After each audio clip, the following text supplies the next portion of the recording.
दंगों का दोषी कौन था? कोई कोई एक पर्टिकुलर संस्था कौन दोषी मानते हैं, कौन दोषी था? कपिल मिश्रा की भूमिका क्या रही थी? आपके पास तक क्या पहुंची थी? अब क्यों एफआईआर में जीत? क्या कोई रोल था, नहीं था?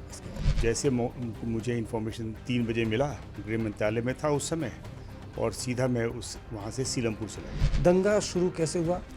क्या ये कोई साजिश थी? ऑब्वियसली साजिश तो बिल्कुल थी।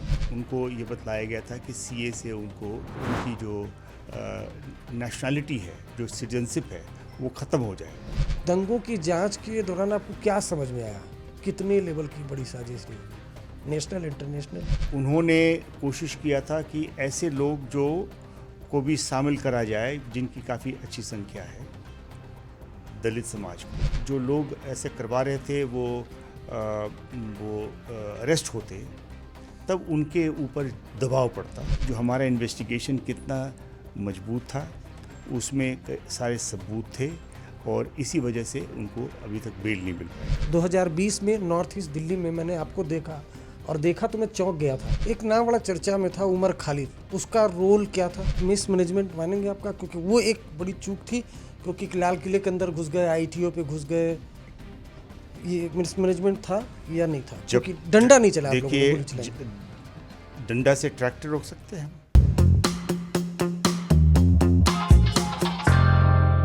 नमस्कार, आज तक रेडियो के स्पेशल पॉडकास्ट में आपका स्वागत है, और आप देख रहे हैं अपना पसंदीदा शो क्राइम ब्रांच। दोस्तों, जैसा कि हम हर बार आपको बताते हैं कि शो में हम लोगों से मिलते हैं, बातें करते हैं, कहानियां सुनते हैं उनसे जिनका कभी न कभी क्राइम से लेना देना रहा है। साल 2020 दिल्ली के अलग अलग इलाकों में दंगे हो रहे थे, और इन्हीं दंगों के बीच एक अधिकारी को जम्मू कश्मीर से बुलाया जाता है, और जैसे ही वो दिल्ली में आते हैं, कुछ दिनों में दंगा अपने आप थम जाता है। उस अधिकारी का नाम था सच्चिदानंद श्रीवास्तव। एसएन श्रीवास्तव हमारे साथ आज मेहमान हैं। जम्मू कश्मीर में सर्व कर चुके हैं, दिल्ली पुलिस में रहते हुए इंडियन मुजाहिदीन की कमर तोड़ी। सर, आपका बहुत बहुत स्वागत है। थैंक यू, आप हमारे शो में आए। सबसे पहला सवाल मैं यहीं आपसे पूछता हूं, क्योंकि मैं उस वक्त रिपोर्टिंग भी कर रहा था। 2020 में नॉर्थ ईस्ट दिल्ली में मैंने आपको देखा, और देखा तो मैं चौंक गया था कि अरे आप, क्योंकि उस वक्त अमूल पटनायक पुलिस कमिश्नर थे, और आप एज अ स्पेशल कमिश्नर सिर्फ 4 दिन के लिए आए थे। तो अब आज ये बताइए कि कैसे आप उस वक्त दिल्ली आए, क्या कॉल था, क्या मैसेजिंग गया था? सबसे पहले तो आपने मुझे यहाँ बुलाया, उसके लिए मैं धन्यवाद दे दूँ आपको। Thank you. दूसरी बात ये कि हम पुलिस अधिकारी हैं, सरकार में हमने काम किया है, जैसा आदेश मिलता है वैसे हम लोग काम करते हैं। जब हमें आदेश मिला गृह मंत्रालय से कि मैं तुरंत दिल्ली पुलिस में वापस ज्वाइन कर लूं, ताकि जो दंगे चल रहे हैं उसको इमीडिएटली रोका जाए, तो मैं तो जैसे मुझे इन्फॉर्मेशन 3 बजे मिला, और मैं गृह मंत्रालय में था उस समय, और सीधा मैं वहाँ से सीलमपुर चला गया। ऑर्डर भी नहीं आया था, लेकिन ऑर्डर आ जाता जबकि सही जगह से ये हमें आदेश मिला था, तो मैं चला गया और ज्वाइन किया। और दूसरी चीज़, आप कह रहे थे कि कुछ दिनों में, इनफैक्ट एक रात में ही वो दंगे शांत हो गए, और दूसरे दिन हम लोग, आपको याद होगा कि दूसरे दिन, उसका मतलब है 26 तारीख को, मैं और अपने साथियों के साथ एक तरीके से अपने फोर्स में भी दोबारा से वो उनमें विश्वास दिलाने के लिए कि वे लोग दंगा रोक सकते हैं, और जो लोग थे नॉर्थ ईस्ट दिल्ली के जो लोग थे, उनमें भी ये विश्वास जगाने के लिए कि सभी चीज़ ठीक है, और वो निश्वस्त वो भरोसा करें, और पुलिस तुरंत ही शांति बहाल करेगी। तो आप सीलमपुर पहुंचे थे, क्या देखा था आपने? क्या आपको वहाँ जानकारी मिली जब वहाँ पहुंचे थे? क्या हालात थे? देखिए, मैं शाम को एक एरिया में गया था, छिटपुट घटनाएं हो रही थी, लेकिन शाम हो चुका था। उससे पहले मैं जो वहाँ के ऑफिसर से थे, चूँकि मैं फॉलो नहीं कर रहा था क्या हो रहा है, तो वहाँ पे जो हमारे दिल्ली पुलिस के ऑफिसर थे उनको मैं बुलाया, उनसे मैं इन्फॉर्मेशन लिया कि क्या स्थिति है, और जब वो आश्वस्त हो गए कि क्या स्थिति है इसके बारे में जानकारी मिल गई, तो उसके बाद मैं फील्ड में गया। वहाँ छिटपुट घटनाएँ हो रही थी, और हमें ये था कि हमें जो डिप्लॉयमेंट है उसको सही तरीके से करना है। रात की डिप्लॉयमेंट किया, लेकिन सुबह के लिए पक्का इंतज़ाम कर लिया था कि किस प्रकार से डिप्लॉयमेंट करना है, क्या कहाँ कहाँ फोर्सेस लगानी है, किन किन अफसरों को इस्तेमाल करना है, और वो करके सुबह 7 बजे से डिप्लॉयमेंट कर दी गई। और वो हिस्ट्री है कि उस दिन बिल्कुल सब चीज़ शांत रहा। दिल्ली दंगों के कारणों के बारे में आप क्या बता सकते हैं? कैसे दंगा शुरू हुआ? क्या दंगा रोका जा सकता था? पहला तो सवाल, दंगा शुरू कैसे हुआ? क्या ये कोई साजिश थी? ऑब्वियसली साजिश तो बिल्कुल थी, और इसमें एक केस रजिस्टर हुआ था, आपको मालूम होगा, स्पेशल सेल, कि इसके पीछे क्या कॉन्स्पिरेसी क्या थी। तो उसमें कई सारे संगठन, जिसमें कई सारे संगठन उसमें भाग ले रहे थे, और कई ऐसे भी संगठन या और चीज़ें थी जो पीछे से उनको बढ़ावा दे रही थी। तो उसका पर्दाफाश हुआ, और उसमें कई सारे चार्जशीट भी डाले गए हैं, तो उसके बारे में आपको जानकारी है। क्या क्या क्या कारण था? देखिए, मैं पॉलिटिकल चीज़ों में नहीं जाना चाहता, लेकिन उसमें ऐसा कुछ समीकरण बनाया जा रहा था कि जो मुस्लिम समुदाय के लोग, जो सीए से उनको ये बतलाया गया था कि सीए से उनको उनकी जो नेशनलिटी है, जो सिटीजनशिप है, वो ख़त्म हो जाएगा, वैसे लोगों को, और कई सारे रेडिकल ऑर्गेनाइजेशंस हैं। अच्छा। हाँ, वे लोग आगे आ गए थे, और कुछ ऐसे लोग थे जो महत्वाकांक्षी लोग थे, जिन्होंने ऐसा सोचा था कि दलित को भी इसमें हम जोड़ लें तो काफ़ी बड़ी संख्या हो जाएगी उनके पास, और इस प्रकार से हम एक तरह से सत्ता हासिल करेंगे, ऐसा उनकी सोच थी। और भी लोग थे पीछे, जिनका मैं नाम जो चार्जशीट में नहीं है, तो मैं उनका नाम नहीं लेना चाहता। अच्छा, मतलब ऐसे लोग भी थे। बड़ी साजिश की तरफ आप देख रहे हैं। मतलब चूंकि आप कमिश्नर थे, आपके नेतृत्व में पूरी जांच हुई, बहुत गहरी जांच हुई, कई अधिकारी लगाए गए, एसआईटी बनाई गई।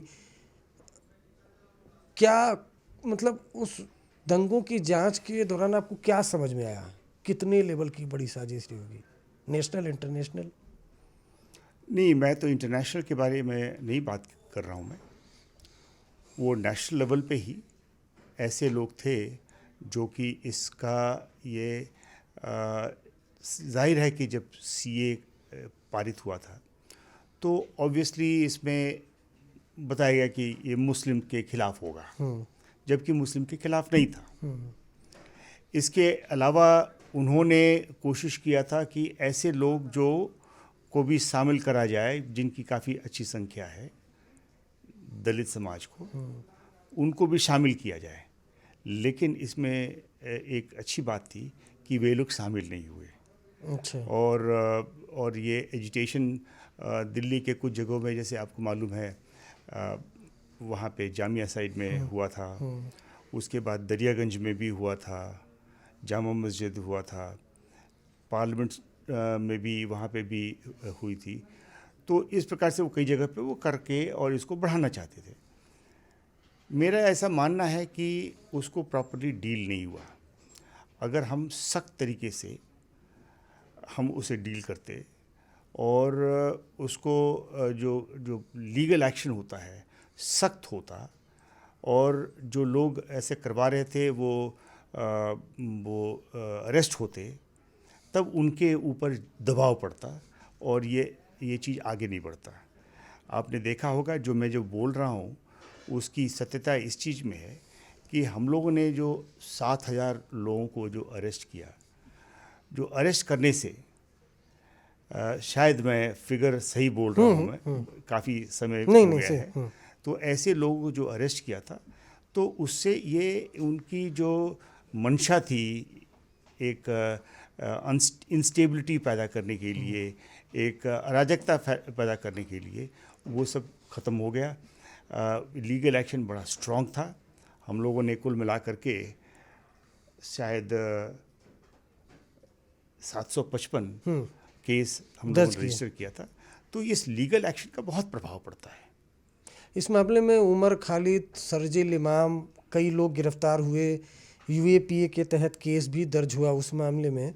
तो यूएपीए के तहत एक तो केस दर्ज क्यों हुआ? कई उमर खालिद जैसे उसको भी जमानत नहीं मिली है, लेकिन कई लोग आंसू भी बहाते हैं कि उमर खालिद को अब तक जमानत क्यों नहीं मिली है। तो यूएपीए क्यों लगाया गया इस मतलब उसमें? ये अनलॉफुल एक्टिविटीज़ प्रिवेंशन एक्ट है। तो जो इनकी एक्टिविटी थी वो देश विरोधी थी। तो देश विरोधी जो एक्टिविटी थी उसके लिए यूएपीए उपयुक्त है। तो इसलिए यूएपीए लगाया गया। और इतने सालों के बाद भी आपने देखा होगा कि करीब 4.5 साल हो गया। 4.5 साल में कई बार वो कई अदालतों में दस्तखत लगाया, लेकिन कभी भी उनको बेल नहीं हुआ। इससे यही प्रमाणित होता है कि जो हमारा इन्वेस्टिगेशन कितना मजबूत था, उसमें सारे सबूत थे, और इसी वजह से उनको अभी तक बेल नहीं मिल पाया है। क्या जो दिल्ली दंगे थे उनको रोका जा सकता था? क्या रोकने के लिए पर्याप्त पुलिस ने कोशिश की थी शुरुआत में? देखिए, पुलिस तो अपनी प्रयास हमेशा करती ही है, लेकिन मेरा यही कहना था कि उससे पहले जब हम लोगों ने एक्चुअली जब रोक दिया, उससे पहले इसमें अगर स्ट्रॉन्ग क्रिमिनल एक्शन होता, लीगल एक्शन होता, तो कोई संदेह ही नहीं है, ये दंगे बिल्कुल रुक जाते हैं। मतलब ये भी करता है कि पुलिस, चूंकि सीए एनआरसी के हर जगह धरने चल रहे थे, पुलिस एक्शन लेती तो उससे भी बवाल हो जाता, ये भी एक था। इस वजह से पुलिस ने एक्शन नहीं लिया। कभी पुलिस अगर एक्शन नहीं लेगी और इससे एक्शन लेने से बवाल होगा, ये इसमें तो कोई तर्क नहीं है। इसमें तो बड़ा सिंपल सा चीज़ है कि अगर कहीं गलती हो रही है, आप ऐसे स्ट्रॉन्ग एक्शन लो कि वो लोग जो दंगा कराना चाहते हैं, जो समाज के विरोध है, जो देश विरोधी हैं, तो ऐसे में कोई इसमें कोई रुकावट नहीं होनी चाहिए। बिल्कुल मजबूती के साथ उनके खिलाफ एक्शन होना चाहिए। अच्छा, ये आरोप ये भी लगे, मैं आपसे पूछना चाहूँगा कि दिल्ली पुलिस की कोई क्या भूमिका थी?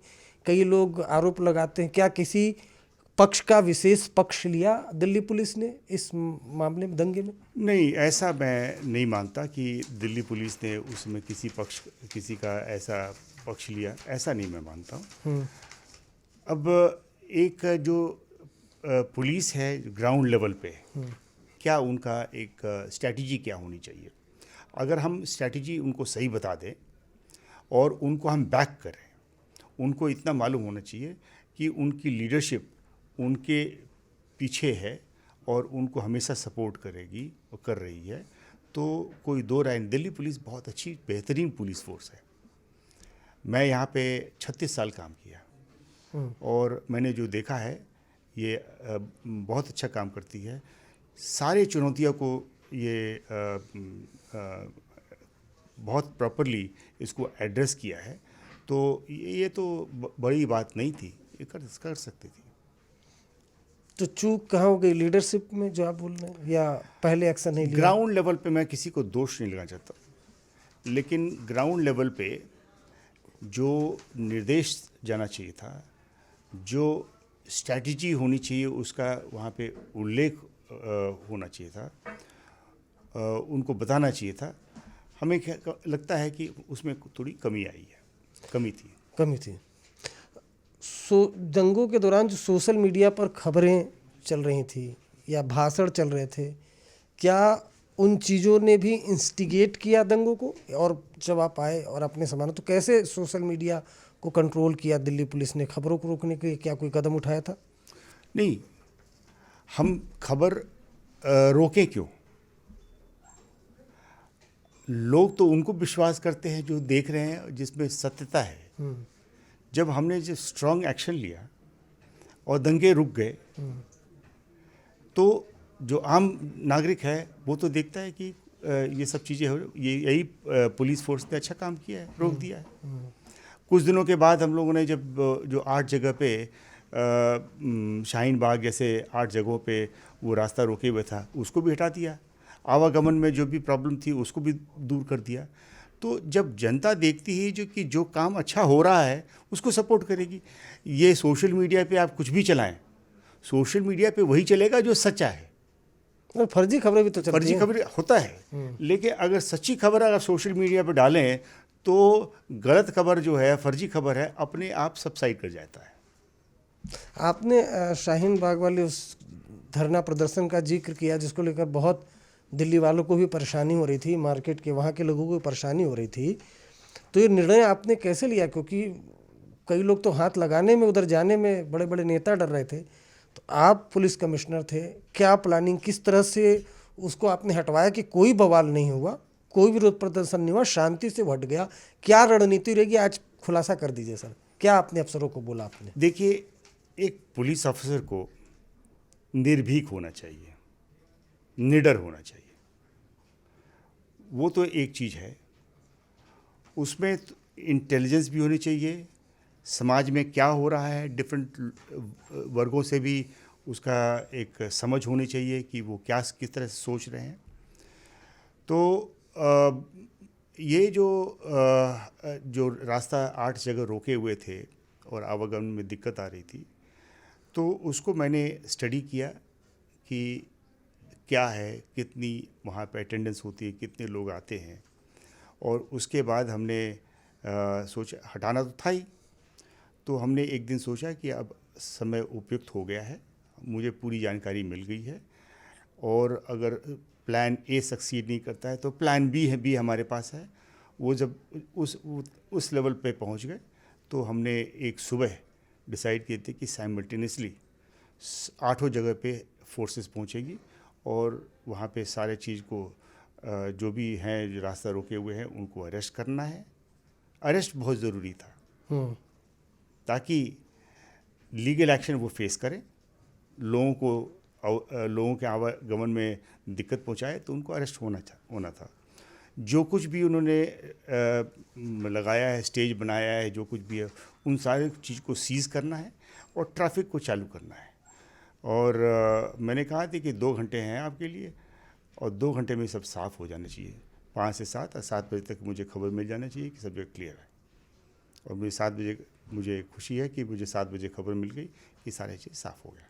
शाहीन बाग को लेकर आप कंसर्न थे? वहाँ जब हटाया गया तो उसको लेकर आप पल पल रिपोर्ट ले रहे थे? नहीं, मुझे अपने लोगों पे बहुत विश्वास था कि वे लोग कर लेंगे, और हमारे अफसरों पे को भी विश्वास था कि उनके पीछे पूरा सपोर्ट है।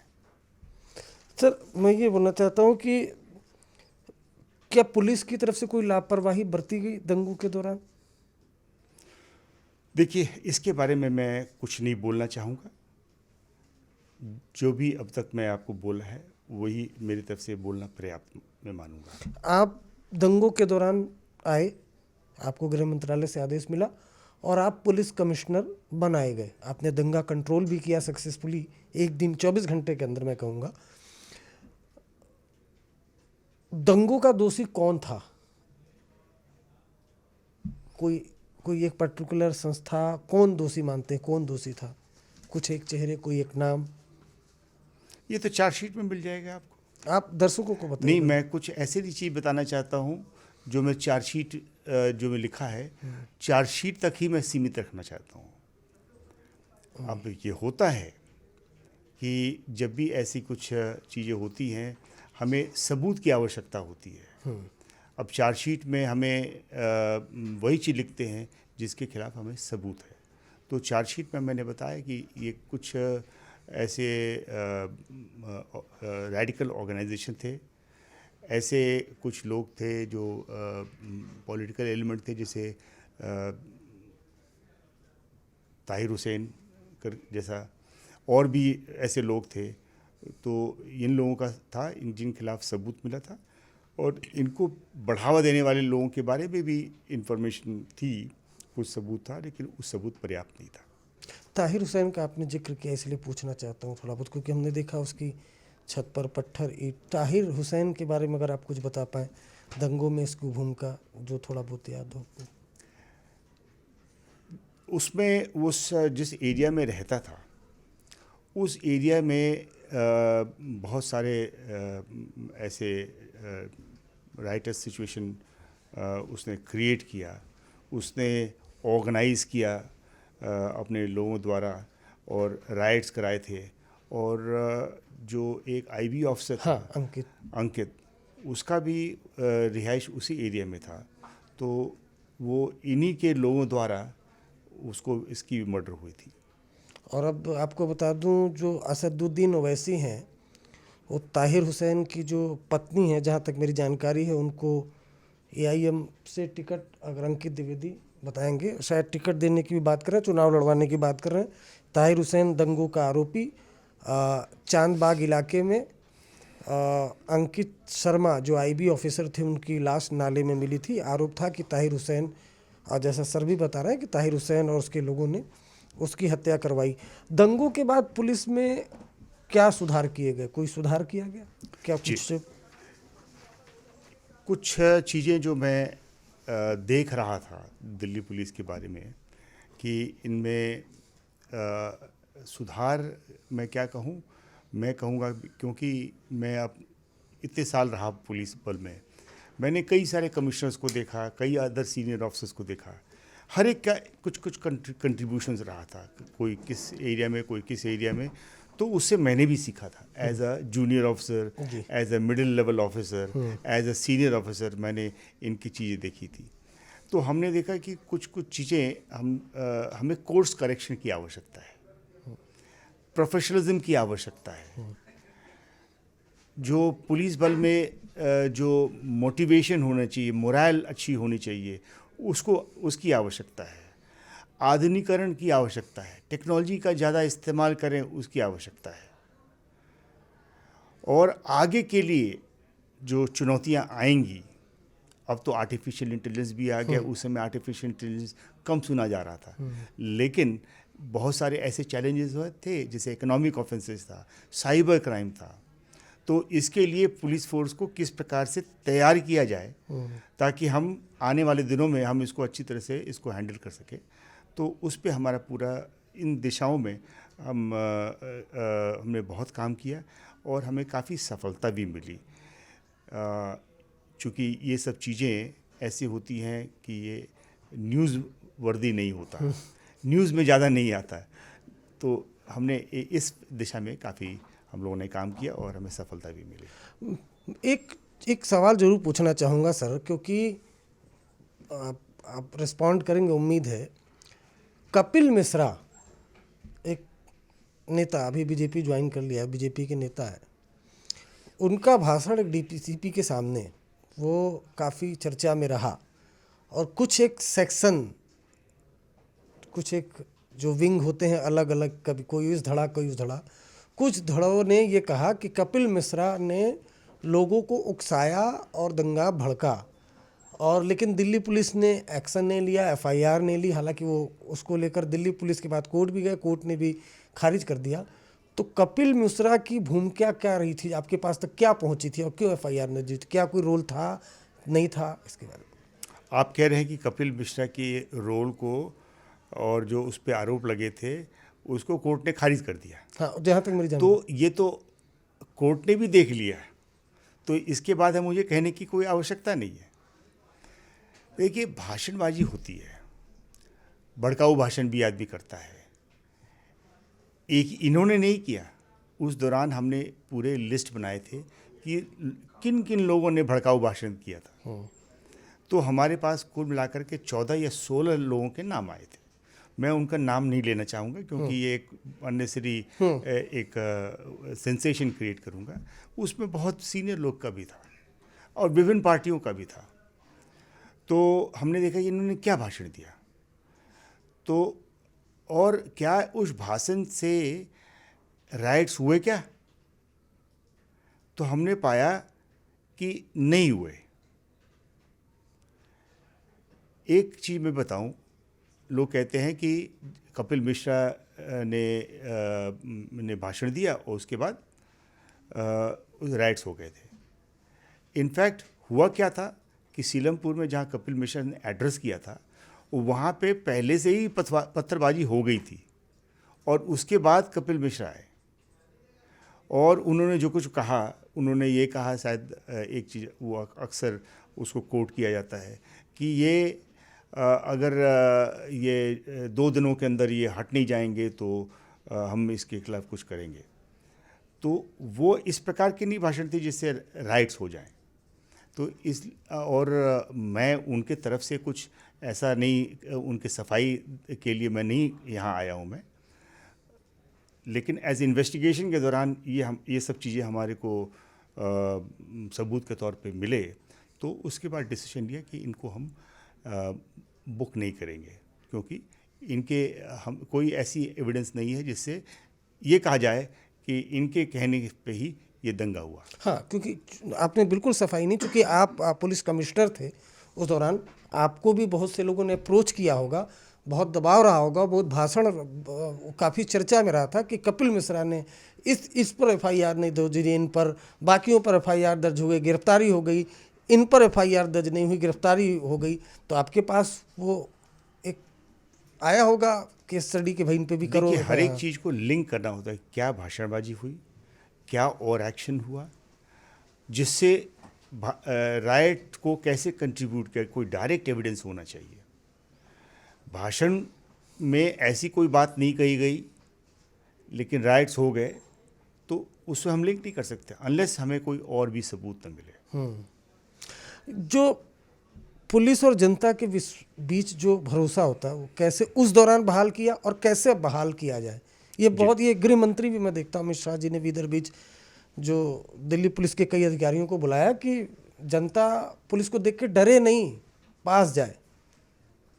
देखिए, 2 चीज़ हमें ज़रूरत था उस समय। हमने स्लोगन दिया था, दिल की पुलिस। हाँ, चलाया था, और आपने कोरोना के दौरान भी, और इसमें काफ़ी हमें सफलता भी मिली थी। और दूसरा है किस प्रकार से पुलिस बल जो है, हमारे पुलिसकर्मी हैं, उनको कैसे हम उनकी मोरल को ऊंचा करें। एक मैं जानता था कि इनकी moral, because of various things, इनकी मोरल काफ़ी डाउन हो गया है, तो कैसे इनको उठाया जाए और कैसे जनता में भी विश्वास जला जाए और पुलिस बल के प्रति उनका जो रवैया है, जो उनकी सोच है, उसमें बदलाव लाया जाए। तो इन दोनों के लिए काम किया गया।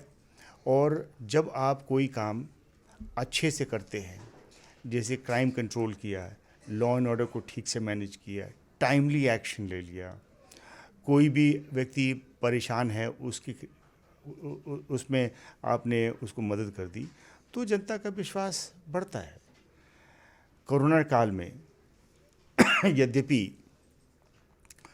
आना जाना बंद हो गया था और सभी को अपने घर पे रहने की इंस्ट्रक्शन गवर्नमेंट की तरफ से मिली थी, लॉकडाउन हो गया था, लेकिन लॉकडाउन, हमें आदेश तो मिल गया था कि लॉकडाउन करना है, लेकिन उसके बाद और कुछ नहीं बताया गया कि कैसे हम लोग हैं तो उनके खाने पीने की चीज़ चाहिए, दूध सब्जी चाहिए, दवाई दारू चाहिए, डॉक्टर के पास भी विज़िट करेंगे, और भी कई सारी चीज़ें हैं जिसके बारे में हर एक चीज़ में बताने की ज़रूरत नहीं है। अब कि हम इन सब चीज़ों में हम अवरोध ना पैदा करें और उनको ये सब चीज़ें हम हासिल हो, इसका सोचना मेरा काम था। रोज़ सुबह 10 बजे मैं अपने अफसरों के साथ, सीनियर अफसरों के साथ बैठक करता था और उनमें ये धीरे धीरे हमने कहा था कि किस ये दूध सब्जी की दुकानें हैं वो खुले रहने चाहिए, खाने पीने की दुकानें वो खुले रहने चाहिए, बाकी नहीं खुले रहे। दुकानें तो खुल जाएंगी, उनकी जो होलसेलर है उनकी भी दुकानें खुलेंगी, तभी तो वो सामान आएगा। तो ये जो चेन है वो बाकी डिपार्टमेंट्स चूँकि वो बंधित हो गए थे, ये काम पुलिस पे आ गया कि इनको खोला जाए। एक आपने वो भी सुना होगा कि जो महिलाएं प्रेग्नेंट थी, अब उनको हॉस्पिटल जाना है तो तुरंत जाना है, उसमें देरी नहीं हो सकता। बहुत सारे वृद्ध लोग हैं जो एल्डरली कपल हैं, वो किसी न किसी हेल्प, डोमेस्टिक हेल्प उनको आवश्यकता है, वो अपने से काम नहीं कर सकते। अगर उनको हॉस्पिटल जाना है तो कोई ना कोई उनका ड्राइवर होना चाहिए। तो ऐसे को हमने पासेस दिए। जो प्रेग्नेंट वुमेन के लिए तो हमने कह दिया कि पीसीआर कॉल कर दें, पीसीआर की गाड़ी उनको हॉस्पिटल ले जाएगा। तो कई सारी चीज़ें हैं जो हम लोगों ने किया। ये सिर्फ एग्जाम्पल के तौर पे मैं आपको बताया कि जिससे जनता का विश्वास भी हुआ। फिर उसके बाद जब लॉकडाउन खुला, तब हुआ कि लोगों की शिकायतें हुई, कंप्लेंट्स हैं क्राइम के बारे में, डिफरेंट चीज़ों के बारे में, तो उसको कैसे एड्रेस किया जाए। एफआईआर के बारे में हमारा बिल्कुल रुख था कि कोई भी कंप्लेंट करता है केस रजिस्टर कर लो, केस की वर्किंग नहीं होनी चाहिए। बेस्ट तरीका है कि क्राइम कंट्रोल करने का कि केस रजिस्टर करिए, और उसके बाद रजिस्टर करने के बाद केस की इन्वेस्टिगेशन करके जो आरोपी हैं उनको अरेस्ट कीजिए, उनको जेल भेजिए, ताकि उनको उनके खिलाफ कानूनी कार्रवाई की जा सके। तो इस तरीके से हमारा केस बढ़ा, बट नंबर ऑफ क्राइम घटा। मैं हम उस समय भी बता रहा था कि हमारा जो क्राइम, जो प्रॉपर्टी क्राइम से आधे हो गए, लेकिन जो केस रजिस्टर हुए उसमें 10% बढ़ोतरी हुई। आपको ताजुब होगा, जब भी कोई क्राइम होता है तो पीसीआर कॉल होती है, तो पीसीआर कॉल हमारी आधी हो गई, और जो रजिस्टर्ड क्राइम है वो 10% इजाफा हो गया। मैं फिर अब इस पर फिर से थोड़ा सा दिल्ली दंगों की तरफ आता हूँ, क्योंकि आपके लिए चैलेंजिंग भी था। एक नाम बड़ा चर्चा में था, उमर खालिद, उसका रोल क्या था? जेएनयू का जो उसका रोल, उसकी भूमिका खास तौर से। देखिए, हमारे एविडेंस के तौर पे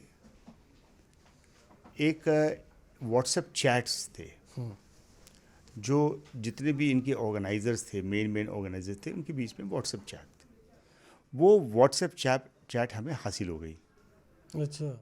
और जिसमें सारा चीज़, एक तरह से मैं कहूँगा कि इन लोग क्या सोच थी, कौन कैसे करना चाहता था, वो सारी चीज़ें हमें मिल गई।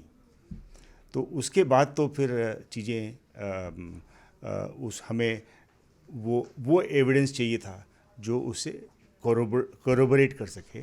और हमें कई सारे ऐसे लोग हैं, अगर मैं ठीक याद है तो 50 या 51 लोग 164 के सीआरपीसी का उन्होंने बयान भी दिया था। 164 सीआरपीसी में वे लोग जो खुद दंगे में भाग लिया है उन्होंने, जिनका माइनर रोल था। तो ऐसे लोगों को हम लोगों ने उनको पार्डन करा करके और उनका स्टेटमेंट रिकॉर्ड कराया, और उनको तो सब अंदरूनी चीज़ें उनको मालूम था। तो उनके स्टेटमेंट थे, व्हाट्सएप चैट्स थे, और भी साइंटिफिक एविडेंस था। इसके बेसिस पे हम लोगों ने जो चार्जशीट फाइल किया, तो उसमें कुछ रहा नहीं उमर खालिद या किसी और के और प्रूव करने के लिए। उनका रोल बहुत क्या उमर खालिद चैट्स में बात कर वे रहे थे? ऑर्गेनाइज किया, वो और लोगों के साथ मेन ऑर्गेनाइजर था दंगों का। अच्छा, मतलब ये प्रोटेस्ट का की जो पूरी कॉन्स्पिरेसी, दंगे कैसे करने उसके लिए, दंगे कैसे करने के लिए, जिस दिन 24-25 तारीख फरवरी को, वो तो दिल्ली में था भी नहीं। अच्छा। हाँ, वो इसलिए चला गया क्योंकि ये शो करने के लिए कि मैं तो यहाँ नहीं हूँ। लेकिन जो ऑर्गेनाइज, जो शुरुआत से जो बिल्डअप हुआ, बिल्डअप कैसे किया जाएगा, उसमें उसका रोल था। और जो फुट सोल्जर्स थे वे ग्राउंड पे रह गए, और इस प्रकार की जो ब्रेन बिहाइंड जो है वो अपने को अलग कर लिया। तो ब्रेन बिहाइंड जो था वो उमर खालिद था, लेकिन एक प्लान के तहत दंगे के पहले वो दिल्ली से निकल गया। अब डोनाल्ड ट्रंप, अमेरिका के राष्ट्रपति, वो दिल्ली में रहते हैं, उसके बाद भी दंगा हो जाता है, तो जबकि एजेंसियों को तो और सतर्क रहना चाहिए था। तो क्या पुलिस साइड उस साइड सब थी, सिक्योरिटी इस वजह से दंगा हो गया, या कहीं लैप्सेस, चूक एजेंसियां, या फिर जानबूझ के जो अमेरिका के राष्ट्रपति का विजिट था उसको चुना गया था दंगे के लिए? नहीं, ऑफ कोर्स चुना गया था। जो जो साजिश करने वालों को उन्होंने देखा कि जो कि करे बहुत समय से करे आ रहे थे। मैंने बताया कि वो शाहीन बाग में किया, कई जगह उन्होंने दरियागंज में किया, पार्लियामेंट सीट पे भी किया, जामा मस्जिद में किया। लेकिन जब उन्होंने देखा कि डोनाल्ड ट्रंप आ रहे हैं तो उस समय हम देखे ताकि ये सरकार को हम एक तरीके से शो डाउन करें, उनको नीचे दिखाने के लिए उन्होंने दंगा किया था। किसान आंदोलन की बात की जाए, बॉर्डर पर कई महीनों तक बैठे, आप पुलिस कमिश्नर थे, कैसे हैंडल किया आपने? क्या संभालने में कोई चूक भी हुई? कोई संभालने में कोई चूक नहीं हुई। किसान एक तरीके से हर एक कोई किसान से जुड़ा होता है। हम सब रूरल बैकग्राउंड से आते हैं, तो हमारा कोई ना कोई जानने वाला या कोई किसान का होता ही है। तो किसान अन्नदाता है, तो उसको सही तरीके से ट्रीट करना है। जैसे बॉर्डर्स पे जवान होता है और उसी प्रकार से जो अन्नदाता होता है वो किसान होता है। और लाल बहादुर शास्त्री ने एक बड़ा स्टेटमेंट जो दिया था उनका, जो उन्होंने कॉइन किया था, जय जवान जय किसान। तो मैं भी उस चीज़ को विश्वास करता हूँ, किसानों के प्रति हमेशा एक अच्छा भावना रखता हूँ। तो जब वो आए थे, जिनकी उनकी जो भी मांग हो वो पॉलिटिकल था, उससे हमें कोई लेना देना नहीं था। लेकिन हमें था कि हमारे लिए यही प्रूडेंट होता, सही होता कि हम बल प्रयोग अनावश्यक ना करें। हमको अगर और तरीके से उनको कंट्रोल कर सके तो हम कंट्रोल कर लें। और यही रहा कि हमने जब 26 नवंबर को वो आए तो हम लोगों ने बॉर्डर पे रोक लिया उनको। वो आपको याद होगा कि वो पंजाब से हरियाणा से कई जगह पे उनको रोकने की कोशिश किया, सब जगह नहीं रुके, लेकिन हमारे बॉर्डर पे आकर के हमने रोक लिया। उसके बाद 2 महीने तक वैसे रहे। अब 26 जनवरी को जब देश एक नेशनल फेस्टिवल मना रही थी, तो उनका भी कहना था कि हम भी इस नेशनल फेस्टिवल में शरीक होना चाहते हैं और राजपथ पे ट्रैक्टर चलाना चाहते हैं। अब वो तो चीज़ अलाउड नहीं है, बिकॉज़ वहाँ का अपना एक तरीका है, प्रोटोकॉल है। तो हमने उनको बातचीत किया और बातचीत के बाद समझौता हुई, और समझौता में वे लोग लिखित रूप से अपने अग्रीमेंट किया उन्होंने कि हम उसे तीन रास्ते दिए, बिकॉज़ 3 जगह किसान बैठे हुए थे, तो उनको 3 रास्ते दिए कि दिल्ली में आएँ और आकर के वापस चले जाएं।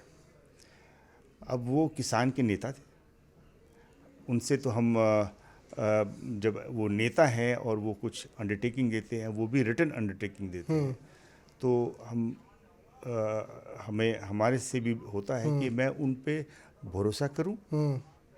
यद्यपि पुलिस ऑफिसर हमेशा प्लान बी भी देखता है, जी, प्लान बी भी देखता है। तो हमने उनको दिया, उनका इंतज़ाम भी किया था किस प्रकार से करें। जब लेकिन उनके मन में मंशा वो नहीं थी, जैसा बाद में प्रतीत हुआ, वे चाहते थे कि कुछ उड़दंग मचाया भी उन्होंने सब लाल किला आना चाहते थे। लाल किला आए और लाल किला में जो कुछ भी किया आपको जानकारी है। लेकिन इन सब के बाद भी आपने ये देखे कि उन्होंने अपने को झुठला दिया। जनता में जो लोग किसान के बारे में जो एक राय रखती है जनता, ऊंचा कि ये लोग अच्छे लोग होते हैं, साफ सुथरे लोग होते हैं, वो किसान थे या किसान के वेश में कोई और थे, मैं इसके बारे में नहीं कुछ कहूँगा। तो उसके वजह से उनकी जो ये कंडक्ट थे उनके वजह से जनता में जो उनके प्रति विश्वास था वो ख़त्म हो गया। जनता उनको नकार दी और उसके बाद आपने देखा होगा 26 जनवरी के बाद उनकी संख्या कम होती गई और वो एक तरह से के बैठे तो रहे, लेकिन जो प्रेस के ये और बाकी जनता के इसमें सामने वो एक तुच्छ माने गए, झूठे माने गए और उनका एक तरह से जो दंगा है वो ख़त्म हो गया। आप मिसमैनेजमेंट मानेंगे आपका, क्योंकि वो एक बड़ी चूक थी, क्योंकि लाल किले के अंदर घुस गए, आईटीओ पे घुस गए, ये मिसमैनेजमेंट था या नहीं था? क्योंकि डंडा नहीं चला, आप लोगों ने गोली चलाई। डंडा से ट्रैक्टर रोक सकते हैं हम?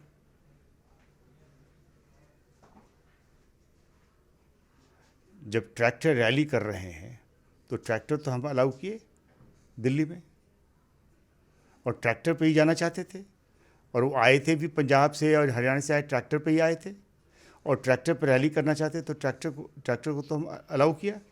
क्या डंडे से ट्रैक्टर रुक सकते हैं? डंडा से ट्रैक्टर नहीं रुक सकता। हमारे पास, मैं उस समय भी प्रेस कॉन्फ्रेंस किया था 27 तारीख को, कि हमारे पास एक ऑप्शन था जो पुलिस फायरिंग की, लेकिन हमने उसको उस दिशा में नहीं गए और वैसा नहीं हमने सोचा कि पुलिस फायरिंग करना है। और हमारा यही एक्शन कि पुलिस उस पर अनावश्यक फायरिंग ना करे और उनको भारी रूप में हताहत ना करे, नुकसान ना पहुंचाए, इसी से हमारे को जो आम पब्लिक हमारे सपोर्ट मिला। आखिरकार अंत में जो जज करने वाला है वो आम पब्लिक ही है, तो आम पब्लिक ने हमारे पुलिस एक्शन को अच्छा माना। ये जो लोग थे, किसान थे, वो देश के ही लोग थे।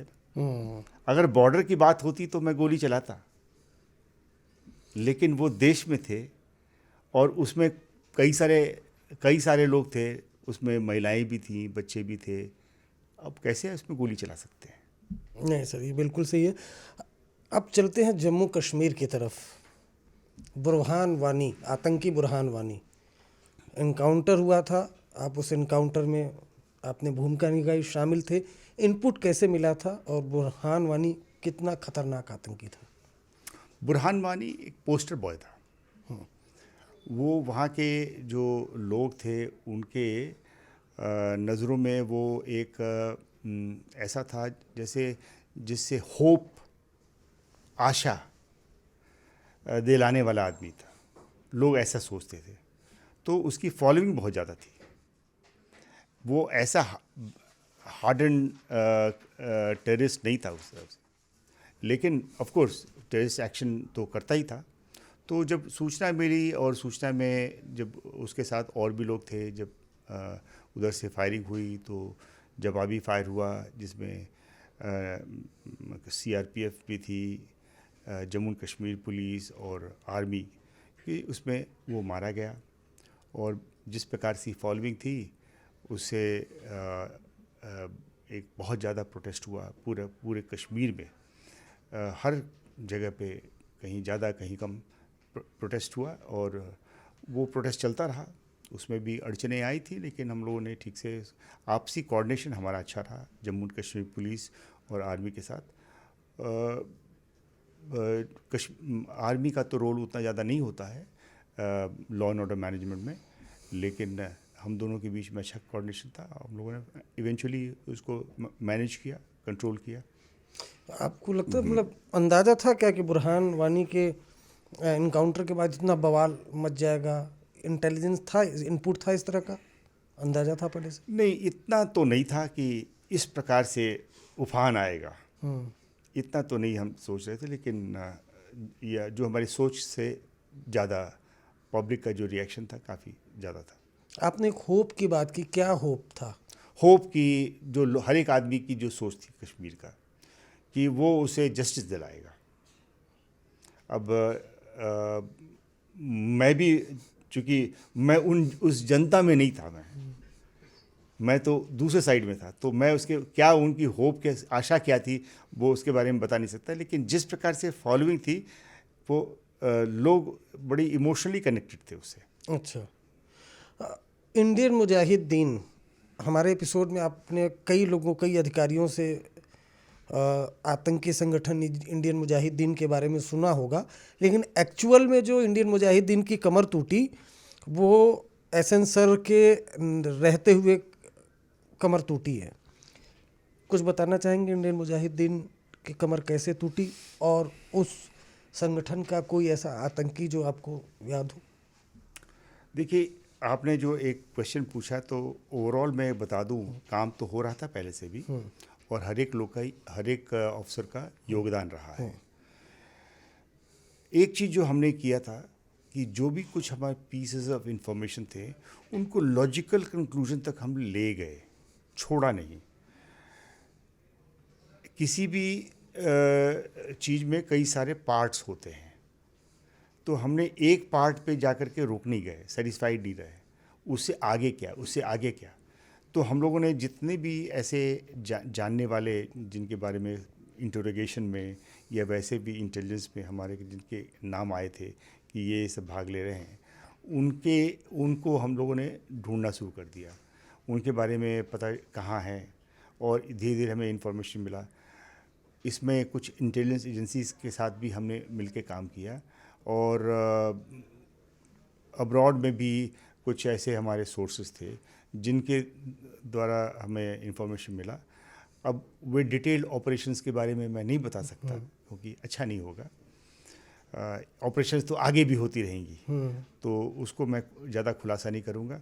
तो इस तरीके से एक एक करके सारे हमने जो इंडिया में अवेलेबल थे, कुछ तो पाकिस्तान भाग गए और वहाँ पे ही अभी बैठे हैं, लेकिन जो उनके जो लोग जो यहाँ पे होकर के काम कर रहे थे उन सारे को हम लोग कानूनी प्रक्रिया में डाल दिया है, अरेस्ट करके, और वो अभी लीगल एक्शन फेस कर रहे हैं। वकास एक आतंकी था, पाकिस्तानी आतंकी, उसको भी आपके नेतृत्व में अरेस्ट किया गया था?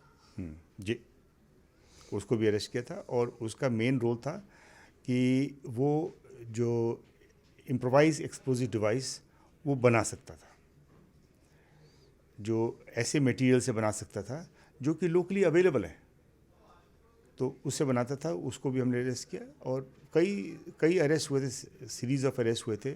वकास और उसी के साथ एक और लड़का था मोनू, तो उसको भी तहसीन अख्तर उर्फ मोनू। हाँ। अब आखिरी जो मेरा सवाल है, आपके इतने लंबे करियर में दिल्ली पुलिस में ख़ास तौर से कोई ऐसा ऑपरेशन जो आपको याद हो, जो आप शेयर करना चाहेंगे? कोई एक वैसे तो कई ऑपरेशन होंगे, कोई एक ऑपरेशन। बिल्कुल सही आप ने कहा कि कई सारे हैं। अब आपने अचानक ये सवाल पूछा तो मैं कैसे नंबर वन को, मेरे लिए तो सारे नंबर वन हैं जी। उसमें एक ऐसा ही ऑपरेशन जो मैं इसलिए बता रहा हूँ कि किस प्रकार से प्रेशर में आदमी काम करता है। मैं उस समय डीसीपी साउथ वेस्ट होता था जी, और एक दिन ऐसा हुआ कि खबर मिली करीब 11 बजे करीब कि एक गवर्नमेंट फ्लैट्स में एक महिला को स्टैब कर दिया। 4 लड़के आए और स्टैब कर दिया, और स्टैब करके इस गाड़ी में भागे। गाड़ी का नंबर भी आ गया था। तो हम लोग गए वहाँ पे, और पता चला कि वो इनकम टैक्स अधिकारी की वाइफ थी, और उसको स्टैब किया गया। और भी जब पूछताछ किया गया तो किसी एक पॉलिटिकल हेवीवेट के खिलाफ जो इनकम टैक्स अधिकारी है वो इन्वेस्टिगेट कर रहे थे।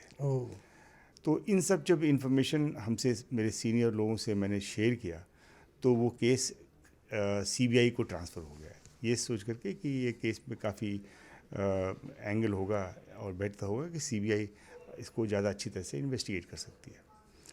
लेकिन मैं उस समय यंग था, और मुझ में वो था कि केस हमारे से छिन गया और दूसरे को दे दी गई, हमारे को मौका भी नहीं मिला इन्वेस्टिगेशन करने का। तो मुझे थोड़ी सी इसमें खिन्नता था कि ऐसा नहीं होना चाहिए था। लेकिन खैर, जब मैंने अपने सीनियर से बात किया तो उन्होंने कहा कि आप तो इन्वेस्टिगेट, आप चाहो तो भले ही केस ट्रांसफ़र हो गया, आप इन्वेस्टिगेट तो कर ही सकते हो। तो हम लोगों ने इन्वेस्टिगेशन किया, शुरू किया, और उसी रात हमें कुछ खबर मिली और नेक्स्ट डे उस खबर की पुख्ता पुष्टि हुई। और हम लोग कुछ इन्वेस्टिगेशन करते करते बाय नेक्स्ट इवनिंग तक उसको 4 जो आरोपी थे उनको हमने हिसार से जाकर के, हरियाणा से, नाम मुझे याद है हिसार, वो 1996 की बात है, तो उसको पकड़ के ले आए। और सीबीआई भी इसको इन्वेस्टिगेट कर रही थी।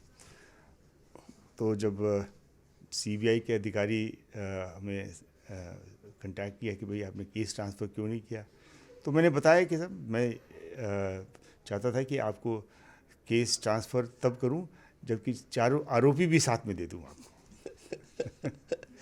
तो वो एक अच्छा सा केस लगा मुझे। ये केस था आपको। अच्छा, चलते चलते एक और सवाल सर, ये कानून व्यवस्था को लेकर आजकल दिल्ली में दिल्ली सीएम सवाल उठा रहे हैं कि आए दिन गैंगवार बढ़ रहा है। क्या उस वक्त जब आपके वक्त इंसिडेंट हुआ तब भी इस तरह का पॉलिटिकल प्रेशर या पॉलिटिकल क्वेश्चन, दिल्ली की कानून व्यवस्था को लेकर आपके कोई टिप्स किस तरह से कोई एक आखिर? देखिए, अभी दिल्ली में क्या कानून व्यवस्था है इसके बारे में ज़्यादा मैं फॉलो नहीं करता, क्योंकि मैं नोएडा शिफ्ट हो गया हूँ मैं तो। और दूसरा है कि चूँकि मुझे जो इन्फॉर्मेशन मिलना चाहिए जिसके बेसिस पे मैं अपनी ओपिनियन बना सकूँ, वो इन्फॉर्मेशन मेरे पास है नहीं। तो मैं दिल्ली के कानून व्यवस्था पे मैं कोई टिप्पणी करने से मैं अपने को रोकूंगा।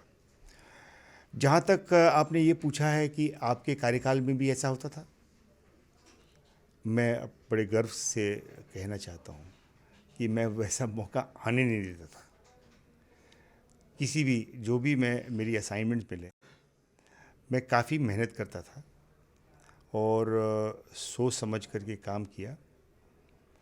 भले ही मैं थोड़ा 2 कदम आगे बढ़ गया हूँगा, लेकिन 2 कदम पीछे नहीं रहा। तो ऐसा कभी मौका नहीं आया। आपने दिल्ली पुलिस कमिश्नर के समय का, जो बहुत पुराना नहीं, आपने देखा होगा, उससे पहले मैं 2 डिस्ट्रिक्ट का डीसीपी होता था। मुझे एक साउथ वेस्ट डिस्ट्रिक्ट जहाँ पे 2 साल में कर लिया था, मुझे शिफ्ट किया गया नॉर्थ डिस्ट्रिक्ट में, इसलिए कि वहाँ पे अब्दुल करीम टुंडा के द्वारा कई सारे वहाँ ब्लास्ट हो रहे थे, नॉर्थ डिस्ट्रिक्ट में और सेंट्रल डिस्ट्रिक्ट में खासकर हुआ। तो मुझे शिफ्ट किया गया नॉर्थ डिस्ट्रिक्ट में कि मैं उसको कंट्रोल कर सकूं। लेकिन जिस प्रकार से काम किया, हमारे जाने के बाद 19 महीना वहाँ मैं रहा, कोई ब्लास्ट नहीं हुआ और वो सारे पकड़े भी गए। तो इस प्रकार से चैलेंजेस को फेस करना एक अच्छा लगता है और फेस किया। कभी कभी किसी को मौका नहीं दिया कि मुझे कहे कि ये काम नहीं हुआ। छोटी मोटी बात कभी हो जाए, लेकिन on a major macro level ऐसा कभी नहीं हुआ। शुक्रिया एहसन सर, आप हमारे शो में आए, आपने दिल्ली दंगों के बारे में कुछ भी बताया और दिल्ली दंगों की जांच जिस तरह से दिल्ली पुलिस स्पेशल सेल ने की एहसन श्रीवास्तव सर के नेतृत्व में, उसी का नतीजा है कि उमर खालिद समेत कई ऐसे आरोपी हैं जो अभी भी सलाखों के पीछे हैं, उनको जमानत अभी तक नहीं मिली है। ये पॉडकास्ट आपको कैसा लगा, अपना कमेंट ज़रूर करिएगा। शुक्रिया।